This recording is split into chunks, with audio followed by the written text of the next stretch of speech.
गुरु ब्रह्मा गुरु विष्णु गुरुदेव महेश्वर गुरु साक्षात परब्रह्म तस्मै श्री गुरुवे नमः। बोले प्रेम से श्यावा रामचंद्र की, अयोध्या राम लला की, पवन सुत हनुमान की, गंगा मैया की, धरती मैया की, अपने अपने गुरु महाराज की जय जय सीताराम। आज का जो कथा है रैदास जी का है। बहुत मनुष्य शंका करते हैं कि रैदास जी तो शूद्र थे और वो भजन भक्ति करते थे, प्रभु का पूजा पाठ करते थे, फिर आज क्यों बैंड लग रहा है कि शूद्र पूजा पाठ नहीं कर सकते हैं, वेद अध्ययन नहीं कर सकते हैं। तो इसीलिए इस शंका को निवारण करने के लिए ये कथा कह रहे हैं। आप लोग ध्यान दे करके सुनिएगा। रैदास जी कह रहे हैं, मैं अपनो मन हरि सो जोरियो, हर सो जोरियो शवन सो तोरियो। रैदास जी ने कहा कि मैं अपने मन को प्रभु से जोड़ लिए हैं, प्रभु के चरणों में सारा संसार से तोड़ करके और प्रभु में जोड़ लिए हैं। तो कैसे जोड़े हैं? यहाँ पर कहे हैं कि जैसे कोई लड़की कुमार है तो उसी पर अगुआ जाते हैं। क्या जिसका शादी हो गया उस पर भी जाते हैं? नहीं जाते हैं। जो कुमार है उसी पर जाते हैं। उसी प्रकार से रैदास जी ने कहे हैं कि हम अपने मन के प्रभु में जोड़ लिए हैं, इसीलिए अब हमारा मन संसार में नहीं जाएगा, संसार का चिंतन नहीं होगा और संसार के चिंतन हम नहीं करेंगे। जो करेंगे वो प्रभु के ही करेंगे। इस प्रकार से रैदास जी प्रभु के चिंतन कर रहे थे और कहते हैं, सब ही पहर तुम्हारी आशा, मन करम वचन कहे रैदासा। हर पल पल रैदास जी ने कह रहे हैं आपका ही आशा है, पल पल प्रभु को ही निहारते थे। तो जैसे कैसे पल पल प्रभु की आशा किए थे, जैसे आप देखे होइएगा जो गाय का छोटा सा बछड़ा है, तो वो अगर चरने चले गए हैं गाय, तो छोटा सा बच्चा बाट जोहता रहेगा कि किस समय मेरे माँ आएगा, और द्वार के तरफ ही उसका ध्यान रहेगा, हुंकार मारता रहेगा। इस प्रकार से माँ आएगा, धक से लग जाते हैं। उसी प्रकार से कह रहे हैं कि जैसे चिड़िया अपने घोंसला में छोटे से बच्चे को छोड़ करके और दाना चुगने चले जाते हैं उस बच्चा को खिलाने के लिए, और उसी प्रकार से बाट जोहते हैं जैसे छोटा सा बालक अपने माँ के लिए रोते रहते हैं। उसी प्रकार से कह रहे हैं रैदास जी कि हम हर समय प्रभु के ही पल पल निहारते। भक्त का ये शाही होना चाहिए कि हर समय प्रभु का, जैसे कोई आने वाला रहता है तो प्रतीक्षा करते रहते हैं कि वो अब आएगा, इतना लेट हो गया, अब आने वाला होगा। इस तरह से हर समय चिंता रहते हैं। उसी प्रकार से होना चाहिए भक्त को कि प्रभु अब आएगा हमारे पास, हमारे साथ बातें करेंगे, खेलेंगे। ऐसा विश्वास होगा, उसी के साथ प्रभु खेलते हैं, उसी के साथ प्रभु बात करते हैं। पर आज कहते हैं प्रभु नहीं आते हैं, मथुरा ही ना आते हैं, मन में विश्वास नहीं रहते हैं। इसीलिए कह रहे हैं रैदास जी कि मन क्रम वचन कहे रैदासा। मैं अपना मन क्रम वचन से कह रहे हैं, मन से हर समय प्रभु का चिंतन, और कर्म से जो भी कर्म करते हैं प्रभु के लिए ही करते हैं, प्रभु पर ही अर्पण करके करते हैं। और जैसे आंख कान, आंख से प्रभु के ही दर्शन करना, संतों का दर्शन करना, कान से प्रभु का लीला गुणगान सुनना, चिंतन करना, और हाथ से प्रभु को ही सेवा करना प्रभु के लिए। इस प्रकार से जो भी कार्य करते हैं प्रभु के लिए करते हैं। इस प्रकार से कर्म से और वाणी से हर समय प्रभु का गुणगान करना, हर समय नाम जपते रहना। इस प्रकार से कहे हैं कि जो भी कर्म करता है भक्त प्रभु के लिए ही करते हैं। तो यहाँ पर क्या कह रहे हैं रैदास जी? रैदास जी कह रहे हैं कि भक्ति में, जो भक्ति लाइन में जाति पाति का भेदभाव नहीं है, और नहीं था, और नहीं रहेगा, आज भी नहीं है। तो फिर कहिएगा कि जाति पाति का भेद नहीं है, तो फिर क्यों भेद लगा रहे हैं? जैसे रामायण में चलिए, शबरी माता कह रहे हैं भगवान राम से, कहीं विधि स्तुति करो तुम्हारी, अधम जाति में जरमति भारी। शबरी माता कहें कि हे प्रभु, किस प्रकार से आपका स्तुति करूं? मैं तो शूद्र जाति से हूं, अधम जाति से हूं, और फिर भी क्या, मैं अधम ते अधम, अधम अति नारी, मैं तो अधम में भी मैं नारी हूं। तो भगवान ने कह रहे हैं कितना अच्छा से, कहा रघुपति सुनो भामिनी बाता, मान हुए का भक्ति के नाता। कहा रघुपति सुनो भामिनी बाता, मान हुए का भक्ति कर नाता। मैं भक्ति के नाता ही मानता हूं, तो फिर इसमें जाति पाति कैसे आ गया? तो यहाँ पर कह रहे हैं रैदास जी, जाति भी ओछा कर्म भी ओछा, ओछा की सब हमार, नीचो से प्रभु ऊंच कियो है, कह रैदास चमार। मेरा जाति भी नीच है, मैं शूद्र जाति से हूँ, चतुर्वर्ण में हूँ। रैदास जी कह रहे हैं मैं शूद्र हैं, और क्या, मेरा जो कर्म है वो भी नीच है, सभी का सेवा करना, और ओछा की सब हमार, हमारा जो हमारा किस्मत है वो भी नीच है। फिर क्या कह रहे हैं कि नीचो से प्रभु ऊंच कियो है, कह रैदास चमार। प्रभु ने हमें नीचा से ऊपर कर दिए। अर्थात अगर कोई भी मनुष्य है जो भक्तजन भक्ति पूजा पाठ करते हैं, अगर कर्म करते हैं अपना धर्म के अनुसार, तो उसको प्रभु अवश्य ही प्राप्त होते हैं। यहाँ पर कह रहे हैं कि प्रभु के प्राप्ति करने का चारों वर्णों के अधिकारी। ऐसा नहीं कि केवल ब्राह्मण ही प्रभु को प्राप्ति कर सकते हैं, ब्राह्मण ही वैकुंठ में जा सकते हैं, चारों वर्ण प्रभु को प्राप्त कर सकते हैं। जैसे धुंधकारी गाय नरक में भूत बना, और शबरी माता शूद्र होकर के प्रभु को प्राप्ति कर लिए, तो चारों वर्णों के प्रभु के प्राप्ति करने के योग्य हैं। तो कैसे करने का योग्य है? गीता में भगवान कह रहे हैं, स्वे स्वे कर्मण्याभिरता संसिद्धि लभते नरः, स्वकर्म निरंतर सिद्धिम यथा विदन्ति तच्छृणु। अपने अपने कर्मों का पालन करो। भगवान कहा अर्जुन से कि हे अर्जुन, ब्राह्मण क्षत्रिय वैश्य शूद्र चार वर्ण हैं, इन चारों वर्ण अपने अपने जो कर्म के पालन करते हैं,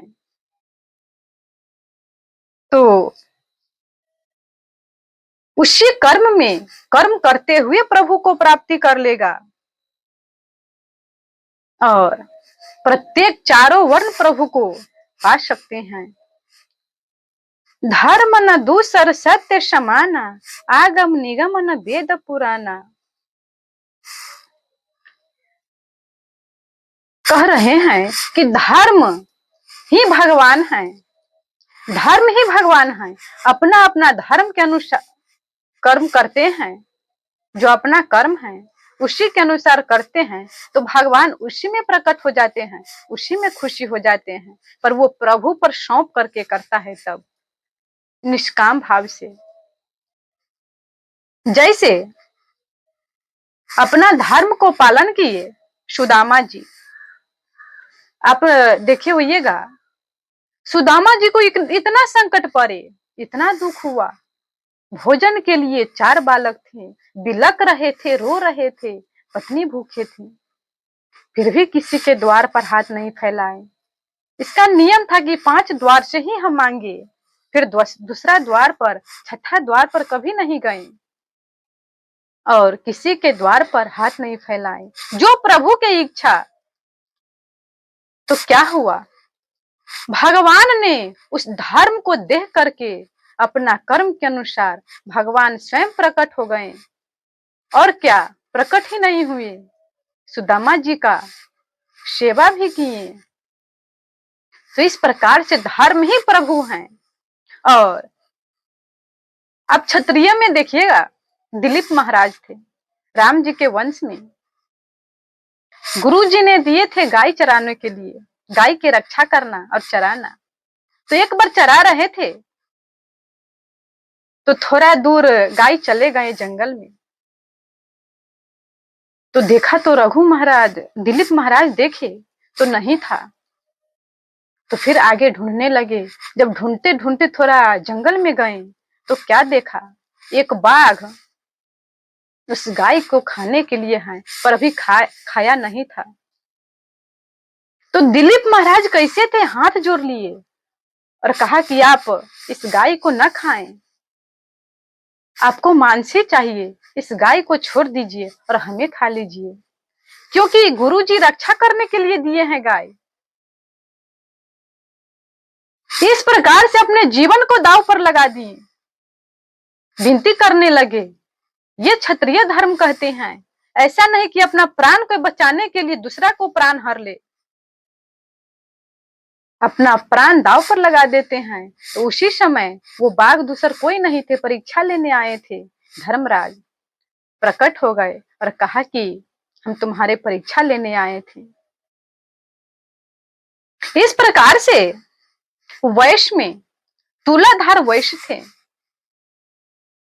अपना व्यापार करते हुए, खेती करते हुए, अपना घर को चलाते हुए प्रभु को पा लिए। वो दिव्य ज्ञान जब जजाली मुनि आए, सब उसको बता दिए। कहा कि तुम्हारा कैसे पता हुआ, हम अपने धर्म को पालन किए हैं। तो सारा ज्ञान स्वयं आ गया। इस प्रकार से शबरी माता शूद्र थे, फिर प्रभु को प्राप्ति कर लिए। यही कहते सब अपना अपना धर्म को पालन करे। शबरी माता गुरु जी को सेवा किए, अपना धर्म को पालन करो, स्वयं प्रभु उसके पास जाते हैं, प्रकट हो जाते हैं। इसी प्रकार से रैदास जी कहा कि जाति पाति नहीं, भक्ति में जाति पाति नहीं देखे जाते हैं। पर आज लोग उल्टा मान लिए हैं। कहेगा कि जब जाति पाति नहीं मान रहे हैं तो फिर क्यों मान रहे हैं, क्यों कह रहे हैं। रैदास जी ने कहा कि जाति पाति कर्म नहीं कहे। आज मनुष्य कर्म बदल लिए हैं। कर्म के अनुसार ब्राह्मण अपने कर्म को छोड़ दिए हैं और धन इकट्ठा करने में लगे हुए हैं। शूद्र सेवा छोड़ करके और वो वेद अध्ययन कर रहे हैं, पाठ कर रहे हैं, दूसरा को ज्ञान दे रहे हैं। इस प्रकार से कर्म बदल लिए हैं। और कहा है कि भक्ति में अपना कर्म करते हुए सबसे बड़ा भक्ति यही है, कर्म ही भक्ति है। इस प्रकार से भक्ति तात परम सुख मूला, मिला ही संत हुई अनुकूला। अनुकूला का अर्थ है कि जो भी मनुष्य हैं तो संत के चरणों में जाते हैं, गुरु जी के चरणों में जाते हैं, तो गुरु जी रास्ता बतलाते हैं। रास्ता क्या बतलाते हैं, किस जाति में है, किस वर्ण में है, उसी के अनुसार उसका कर्म बतलाते हैं और वो अपना कर्म को पालन करते हैं, उसी में प्रभु को प्राप्ति हो जाएगा। इस प्रकार से एक उदाहरण से समझिए। एक सास थे और अपने पुत्र को शादी किए, बहू घर में आई। अभी नए नए ही शादी हुए थे। पुतोह के कहें कि आज खीर बनाओ, पुतोह ने खीर बनाने लगी तो क्या थे, थोड़ा जो जलावन थे वो थोड़ा कांच थे, अच्छा से नहीं लहर रहे थे, उसमें थोड़ा थोड़ा धुआं आ रहे थे। पुतोह ने कहा कि माँ जी, धुआं हो रहा है, अच्छा से नहीं जल रहे हैं। तो फिर कहा सास ने कि थोड़ा मट्टी तेल डाल दो, अच्छा से लहरने लगेगा। मट्टी तेल डाल दो। तब पुतोह ने क्या किया, मट्टी तेल ली और खीर में डाल दी और वो धुआं होते ही रह गए। किसी तरह से खीर बना करके लाए और जब खाने के लिए दिए तो खाया तो कहा कि कैसा बनाया है, इसमें क्या रखा है, मट्टी तेल लग रहा है। कहा कि माँ जी, आप ही तो कहे मट्टी तेल डाल दो। कहा कि हम कहे जलावन में डालने के लिए कि खीर में डालने के लिए। तो यही जो बुद्धि भ्रम हो जाते हैं, कहते कुछ और समझ कुछ और लेते हैं। रैदास जी कह रहे हैं कि भक्ति लाइन में जाति पाति नहीं है, और आज मनुष्य कर्म में मान लिए हैं, अपना कर्म को छोड़ दिए हैं, भक्ति को भी छोड़ दिए हैं। इस प्रकार से अर्जुन ने कहा भगवान से कि हे प्रभु, हम युद्ध नहीं करेंगे। गुरु न हत्वा हि महानो भवा श्रेयो भोक्तुम भक्षम्यहं लोके हतवार्थ कमास्तु गुरु निहय भुंजिया भोगना रोधिन प्रगधिधान। अर्जुन कहा कि हम युद्ध नहीं करेंगे, हमसे बड़े बड़े हैं, हमारा गुरुजन है, हम नहीं मारेंगे, इससे अच्छा हम भीख मांग करके खा लेंगे। भगवान ने कहा ये तो ब्राह्मण का कर्म है, क्षत्रिय का धर्म नहीं है, तो युद्ध करो। तो कहां जा रहे हैं, क्षत्रिय का धर्म युद्ध करना है, युद्ध करो। और अर्जुन ने अपने धर्म को पालन किए। जहां धर्म है वहां भगवान है, जहां भगवान है वहां जीत है। अर्जुन का ही जीत हुआ। इस प्रकार से मनुष्य अपना धर्म के पालन करेगा, प्रभु को प्राप्ति होगा और स्वयं उसका जीत होगा। इस प्रकार से रैदास जी का जन्म लगभग 15वीं सदी में काशी में हुए थे। और रैदास जी कई बार कबीर जी के कथा भी सुने। तो रैदास जी का पूर्व जन्म का थोड़ा कथा आ रहे हैं। रामानंद स्वामी थे, उसका एक शिष्य थे। तो वो शिष्य जो भिक्षा मांग करके गांव में से लाते और रामानंद स्वामी उसका मनिया करते, फिर प्रभु का भोग लगाते, फिर पाते और शिष्य पाते। इस प्रकार से और रामानंद स्वामी ये कहे थे शिष्य का कि उसी के घर से भिक्षा मांग करके लाना जो वैष्णव हो और जो भजन पूजा पाठ करता हो। और कह भी दिए थे कि एक सेठ है, उसका घर से भिक्षा नहीं लाना। जो सकामी है, जो केवल अपना स्वार्थ के लिए कर्म करते हैं, उसके घर से नहीं लाना। इस प्रकार से शिष्य को समझा दिए।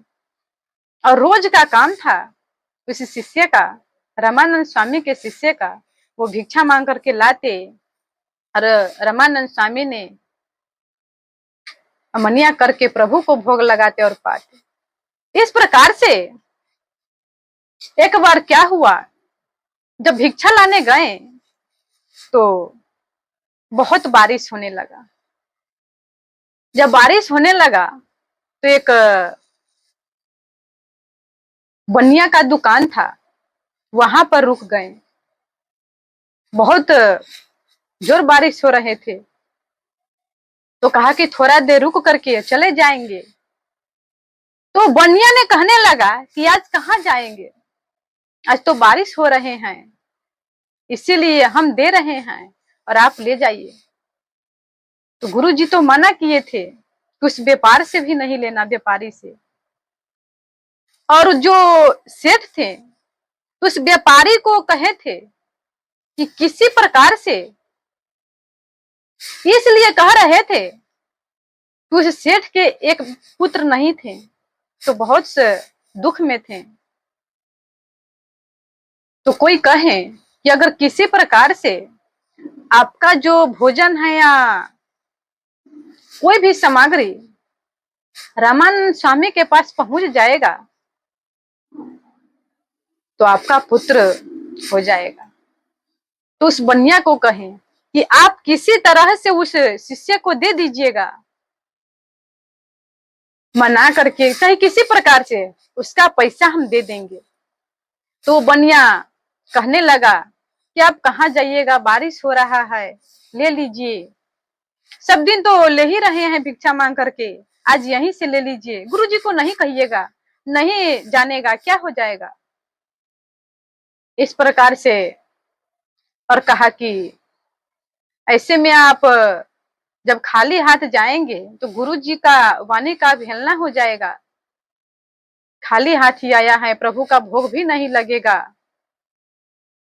तो कहा कि ये तो बात सही है। तो वो मान गए। तो बनिया ने दे दिए चावल और चले आए। रामानंद स्वामी ने खीर बना करके और प्रभु को भोग लगाए। और क्या थे, रामानंद स्वामी जब भोग लगाते थे तो प्रभु ने, भगवान प्रकट होकर के पाते थे। तो उस दिन भगवान पा नहीं रहे हैं। तो फिर सोचा कि आज क्यों नहीं पा रहे हैं। तो फिर कहा कि क्यों नहीं पा रहे हैं, किस लिए, पहले तो रोज पा रहे थे। तो फिर शिष्य को बुलाया और कहा कि ये सच सच बताओ,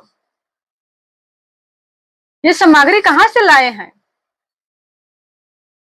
तो अब डरने लगा शिष्य, कहा कि पहले ही वाणी का हम अवहेलना कर दिए हैं, कहा कि वहां से भिक्षा मांग करके नहीं लाने के लिए, और हम वहां से ले आए, और फिर हम झूठ बोलेंगे और गलती हो जाएगा और वाणी को अवहेलना हो जाएगा। इस प्रकार से सारा सच्चे सच्चे बतला दिए कि गुरु जी मैं उस बनिया की दुकान पर से लाया हूँ। गुरु जी ने बहुत गुस्सा हो गए और कहा कि वो सकामी पुरुष है, अपना कामना को पूर्ति करने के लिए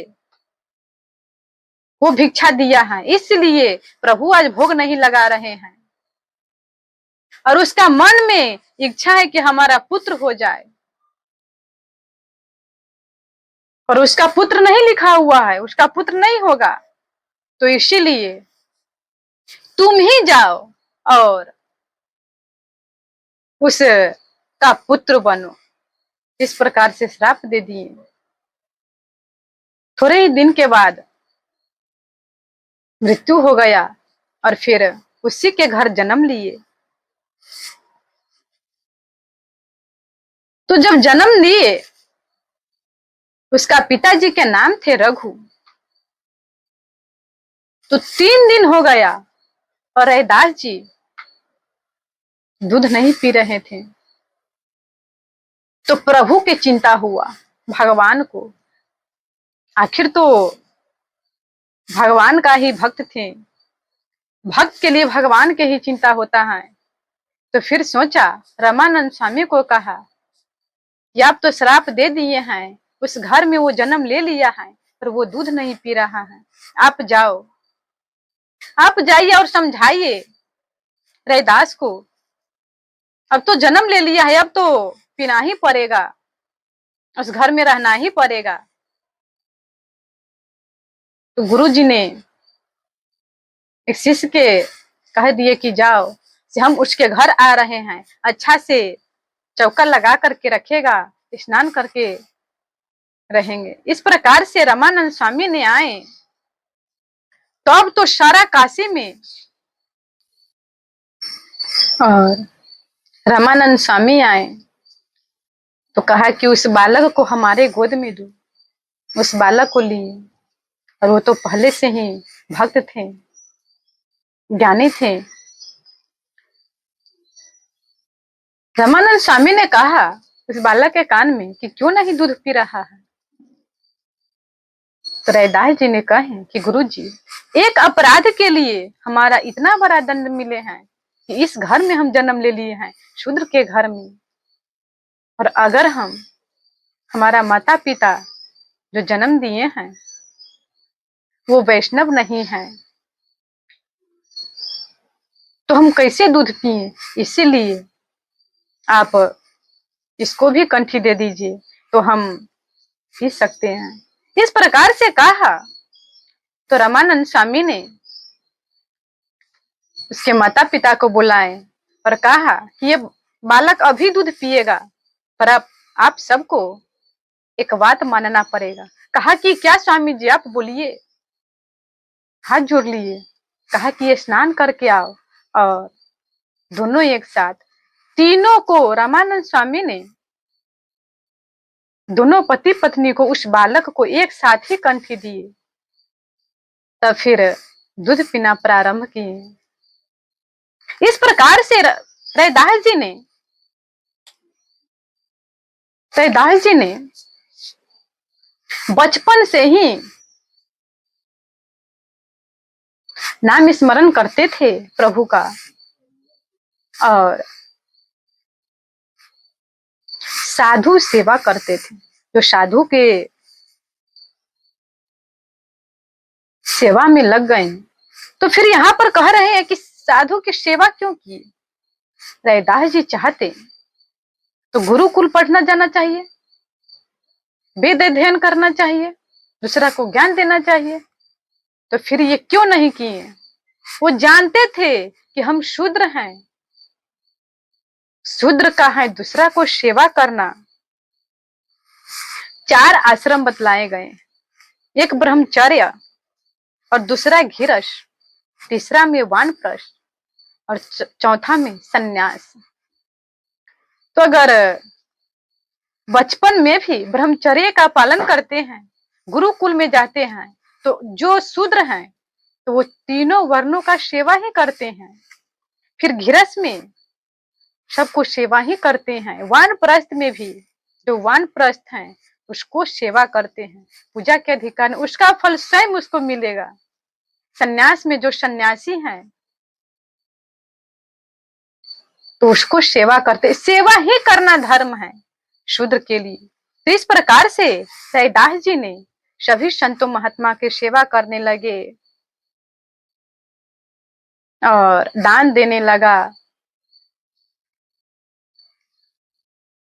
उसका पिताजी तो धनी मानी थे, बहुत बड़ा सेठ थे। तो जब देने लगा तो उसका पिताजी बहुत दुखित हो गया, बहुत क्रोधित हो गया।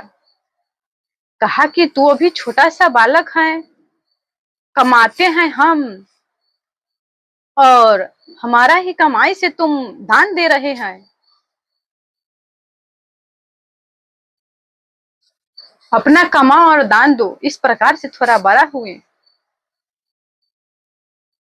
जल्दी शादी कर दिए बचपन में ही कि अगर पत्नी आएगा, पत्नी रोकेगा, नहीं दान दीजिए, सुधर जाएगा। पर कैसा प्रभु के लीला है, पत्नी भी वैसा ही साधु से भी, और पति के साथ दे रही थी। तो एक दिन पिताजी ने घर से निकाल दिए कि जाओ, एक भी पैसा नहीं दिए, कुछ नहीं दिए। पत्नी भी पति के साथ चले गई। ऐसा नहीं कि आप जाइए जहां तहां, हम तो घर में रहेंगे। कहा कि नहीं, हम पत्नी हैं, पत्नी का धर्म है पति को साथ देना। पति पत्नी घर से निकल गए और अलग आए, एक झोपड़ी बनाए, और उस घर में झोपड़ी बना करके और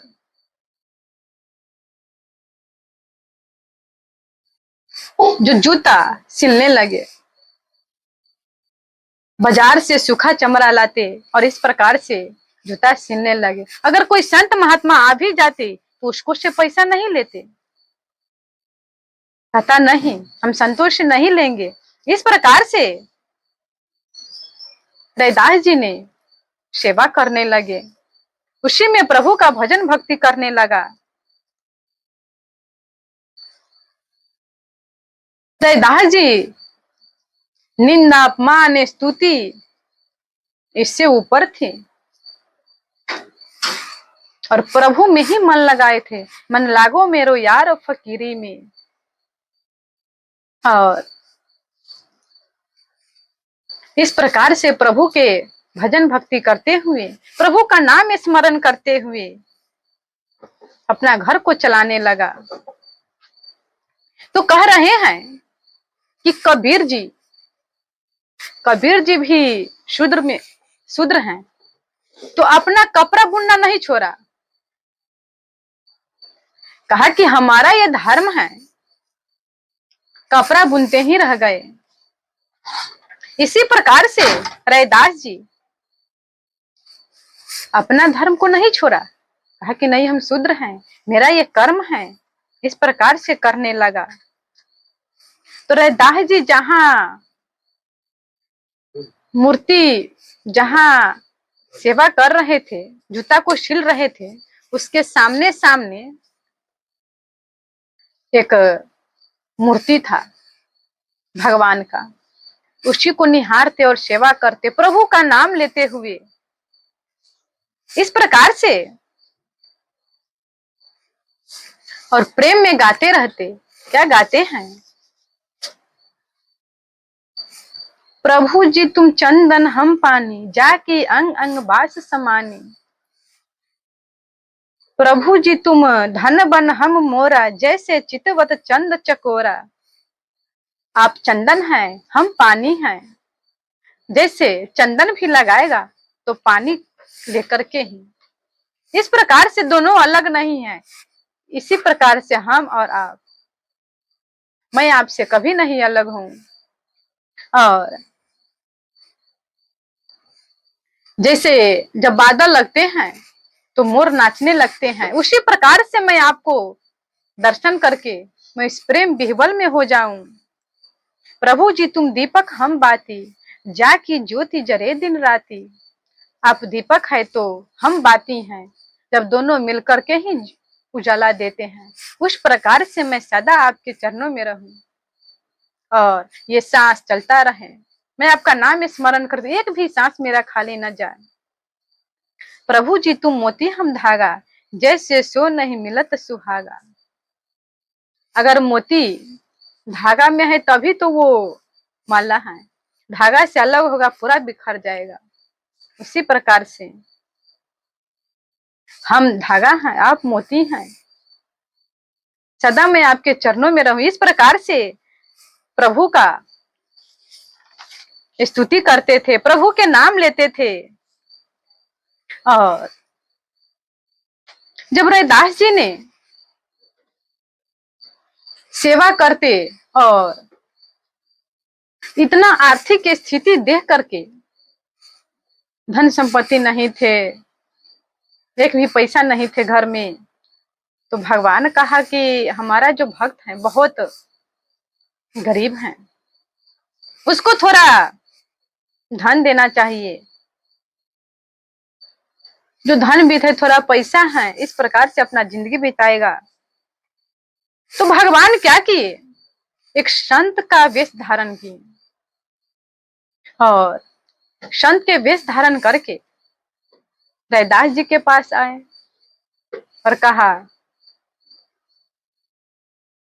कि हमारा जूता सिल दो। तो जूता तो सिल दिए और कहा कि ये हमारा पत्थर है, हम तीर्थ में जा रहे हैं, तो तीर्थ में इतना सामान हम कहाँ लेकर के जाए, जो पत्थर है इसीलिए तू रख लो, और हम ये पारस पत्थर है, हम आएंगे तो तू हमको दे देना। कहा कि ये तो घोर कलयुग है, कलयुग में बुद्धि भ्रष्ट रहते हैं, बुद्धि बदल जाता है, हम नहीं रखेंगे, आप ले जाइए। कहा कि तुमको पता नहीं है, ये पारस पत्थर है, ये पत्थर कोई साधारण नहीं है। तुम्हारा पास एक झोपड़ी है, न भोजन सामग्री है, न एक भी पैसा है, और जो लोहा लोहा रहता है चप्पल बनाने वाला, उसमें सटा करके दिखला दिए और कहा कि देखो ये सोना बन गया। और रैदास जी बहुत दुखित हो गए। इस यही से हमारा जीवन रोटी चलता है और आप इसको सोना कैसे बना दिए, हमें सोना नहीं चाहिए। बहुत आग्रह करने लगा, कहा कि ये पत्थर ले लो, तुम अपना आगे बढ़ा लेना। कहा कि हम नहीं लेंगे, आप अपना ले जाइए। कहा कि तू रख लो और हम आएंगे तो फिर हमको दे देना, आप रख लीजिए और हम आएंगे तीरथ से तो हमको दे दीजिएगा। कहा कि रैदास जी ने कहा कि ये झोपड़ी है, उस झोपड़ी में आप खोज दीजिए उसको। तो संत संत के रूप में तो भगवान ही आए थे। कहा कि खोज देते हैं, इसी प्रकार से कभी उपयोग कर लेगा, और चले गए। 13 महीना बाद वो संत आए, फिर भी पूछा, कहा कि कहाँ है पारस मणि, कहाँ है पारस पत्थर। कहा कि आप जहां खोज करके गए हैं, जहां रखे हैं, वहां पर आप देख लीजिए। तो जहां पर वो खोसे थे वहीं पर थे, पर क्यों नहीं लिए भक्त। आज मनुष्य अगर देखिएगा तो इतना धनिक रहते हैं, धन वित्त के कमी नहीं रहते हैं, फिर भी वो लालायित रहते हैं कि हमारा पास और कितना धन आ जाए, और कितना संपत्ति आ जाए। 1 4 चक्का है, 2 4 चक्का आ जाए, 3 4 चक्का है, 4 चक्का आ जाए। इस प्रकार से उसका मन बढ़ता ही रहता है। पर रैदास जी देखिए कि एक झोपड़ी है, एक भी सामग्री नहीं है, फिर भी उस पारस पत्थर के तरफ देखा भी नहीं। ऐसा क्यों? तो कहे हैं भगवान ने उद्धव जी से, सत्यम हिंसा लेतम दंभ काम क्रोध स्मयो मद भेदो वैरम विश्वास संशय स्पर्धा व्यसनानि च एतम पंचदर्शनात् हमर्थ मूला माता निर्णा तस्माद नार्थंख्यम श्रेयो आर्थी दुरस्तेज। चोरी, हिंसा, झूठ, पाखंड, काम, क्रोध, गर्व, मद, ऊंच नीच, अपना पराया, भेद बुद्धि, वैर अविश्वास, होर लंपटता और जुआ शराब, ये 15 अनर्थों का जड़ एक धन विधि है। मनुष्य के पास धन आते हैं तो उसको मन बढ़ने लगता है, बुद्धि विचलित हो जाते हैं, न जाने क्या क्या अनर्थ करने लगते हैं। इसीलिए भक्त जो हैं इससे डरते हैं, कहीं बुद्धि विकृत न हो जाए। जैसे रका बका, रका बका को प्रभु ने जब जंगल में जा रहे थे लकड़ी चुनने के लिए, तो स्वयं भगवान ने सोना का पोटली इतना सा सोना चांदी पैसा रख करके और रख दिए, देख करके त्याग दिए रका बका ने, क्योंकि भक्त इनसे दूरी रहते हैं। इस प्रकार से वो संत आए 13 महीना बाद, वही का वही है। देखा, आंखों में आंसू आ गया कि ये भक्त कैसा है। जो भक्त है तो इस जैसे कहते हैं ये धन संपत्ति ये मिट्टी का ढेला है। जैसे बच्चा बालक में जो बच्चा होते हैं बहुत छोटा सा, तो जब गिट्टी गिट्टी खेलते हैं, पत्ती गोली सब खेलते हैं, उसका लगता है कि यही सत्य है, मारा पीटी कर लेते हैं बच्चा में बच्चा, पर वही सियाना होते हैं तो हंसते हैं कि हमने क्या कर रहे थे, और किसी के लिए हम लड़ाई कर रहे थे। उसी प्रकार से भक्त समझते हैं कि नहीं ये कुछ नहीं है। राम रतन धन पायो, मीरा जी कह रहे मैंने राम रतन धन पायो, सबसे बड़ा ये धन यही है। तो इस प्रकार से दे दिए और चले गए। तो फिर भगवान ने क्या किया, इस प्रकार से तो नहीं लिया, पर रैदास जी ने शालिग्राम को सेवा कर रहे थे। एक शालिग्राम छोटा सा रखे हुए थे और वही दोनों पति पत्नी मिल करके सेवा करते हैं। तो फिर भगवान ने जब सेवा करने जाते तो शालिग्राम के नीचे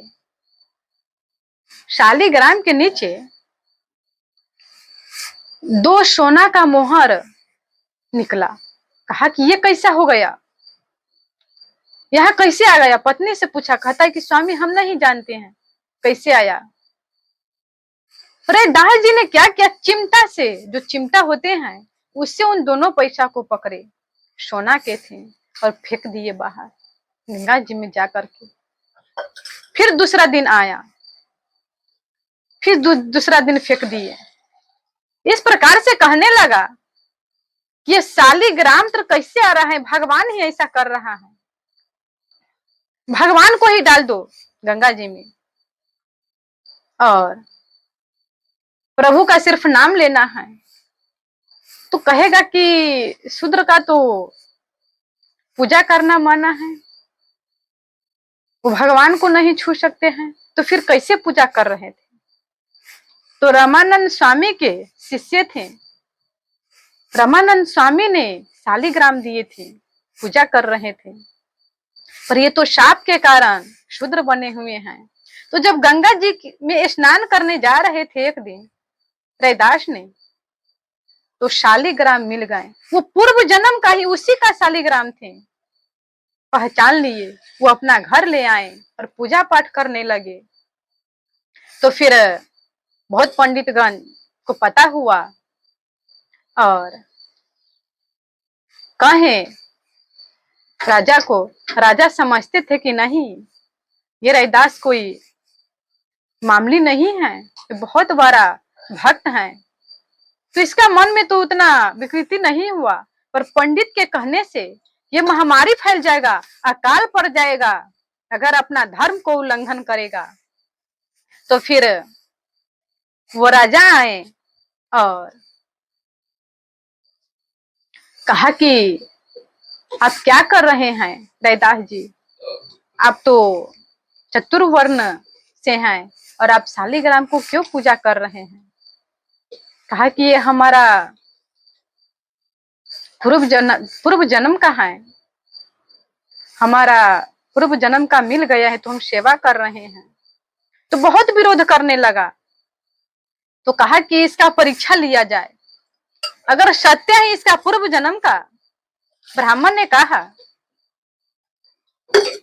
हम अपना वेद शास्त्र सब रख लेते हैं और मैं अपना मंत्र के द्वारा प्रभु को बुलाएंगे, और इसका शालिग्राम यहाँ पर रख ले, ये भी अपना प्रभु को बुलाए, और जिसका से प्रभु आ जाए उसी को जीत होगा और उसी को हार होगा।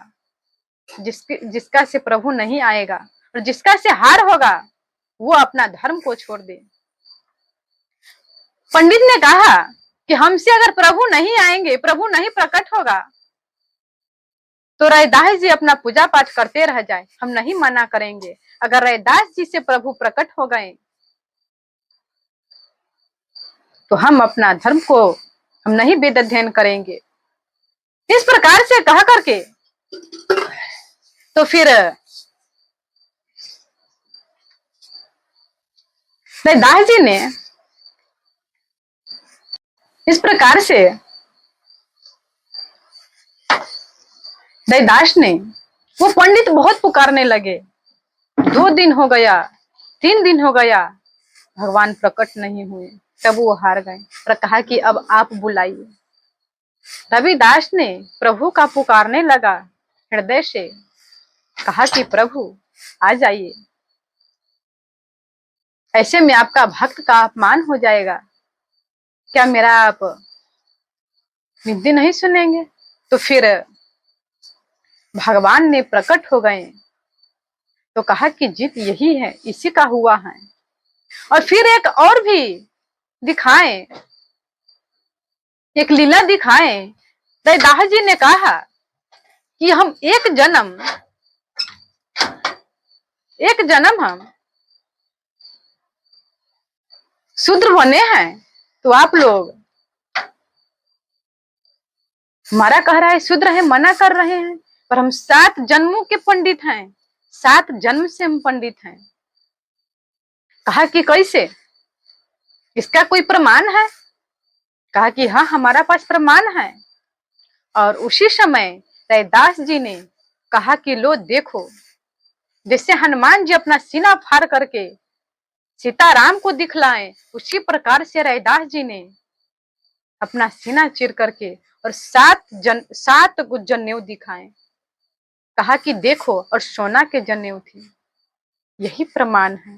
क्या आपको पास उतना समर्थ है? आप जानते हैं? आप तो ये भी नहीं जानते कि हमारा कल क्या होने वाला है, हम कहां से आए हैं। तो इस प्रकार से रैदास जी ने अपना प्रमाण दिए, वो पूजा पाठ करते रह गए और अपना कर्म को कभी नहीं छोड़ा। कहा कि धर्म ही, जो अपना कर्म है वही सबसे बड़ा धर्म है, और जहां धर्म है वही प्रभु है। मनुष्य चाहते हैं कि अपना धर्म को छोड़ करके और प्रभु मिल जाएगा, कभी नहीं मिलेगा और उसका दुर्गति होगा। इस प्रकार से एक झिल्ली बाई थे, तो रैदास जी को अपना गुरु बना लिए। तो कहेगा कि गुरु भी बना लिए, शिष्य भी बनाते थे? नहीं, मीराबाई के सास थी झिल्ली बाई।